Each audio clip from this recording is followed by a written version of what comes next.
dar palik nors vieną lapą, spindui gefutį trapų ant šakų, ant šakų. Giedrus paskutinį lašą, eikvus vyskuba neša ant šakų, ant šakų.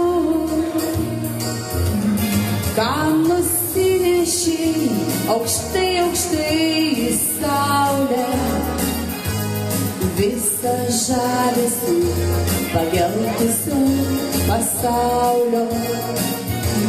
Kam pasiėmė mažų paukštelių dainą, man labai, labai rugpjūčio grožio gaila.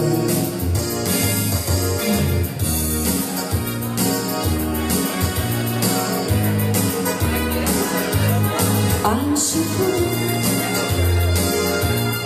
ant šakų.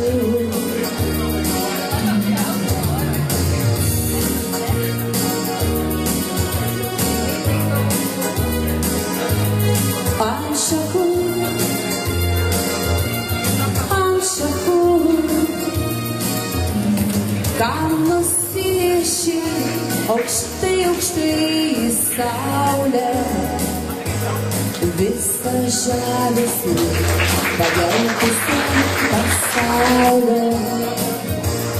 Kam pasiėmė mažų paukštelių dainą, man labai, labai rugpjūčio grožio gaila.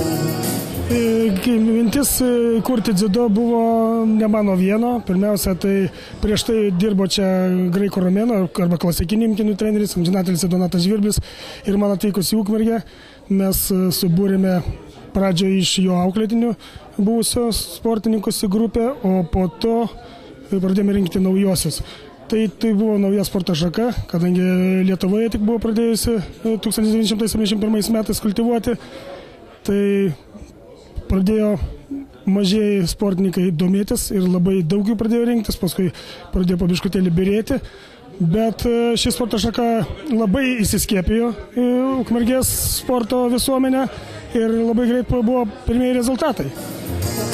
Kam nusineši aukštai, aukštai į saulę,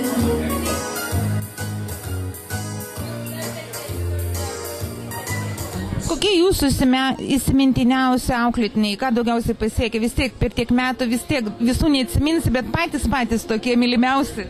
Tai be abejo visų išvardinti negalima, tai galbūt galima paminėti patį pirmąjį Lietuvos čempioną dziudo, tai Vygantą Šniuiką.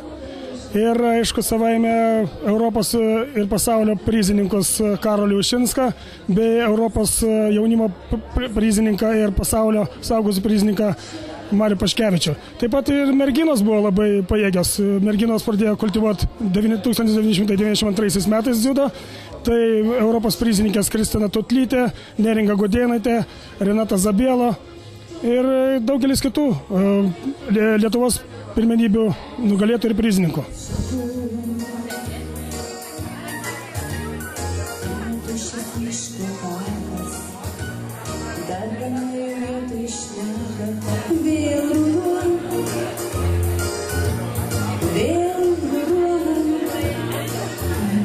Kam nusineši aukštai, aukštai į saulę, visą žavesį pageltusio pasaulio.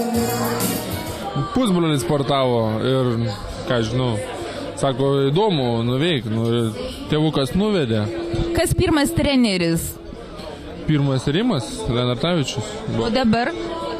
Dabar kas treniruoja? Petras Venciūnas, Kaune. Didžiausias pasiekimas sporte? Pasaulio medalis 3. O prieš tai, kaip sekėsi Ukmergėj? Ukmergėj neblogai sekėsi. Kol Ukmergėj buvau jaunučių, man atrodo, į rinktinę papuoliau jaunučių.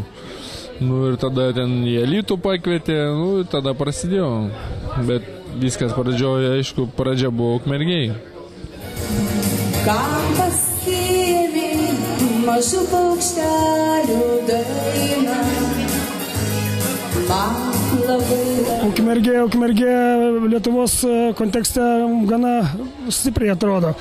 Mes pralaimime, dažniausiai jeigu pralaimime, tai galbūt Vilniui, Kaunui, dar Alytui, bet ir tai kitas iki ir jie mums pralaimė.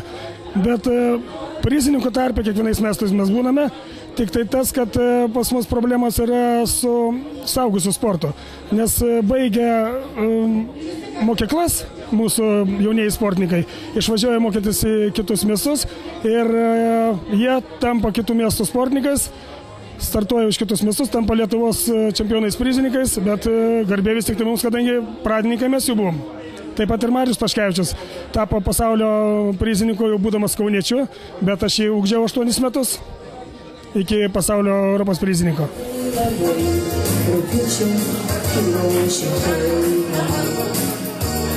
Man labai rugpjūčio grožio įvaida. Širdies ritmu beribę meilę, rankos tiesias į erdves, akis ieško vilką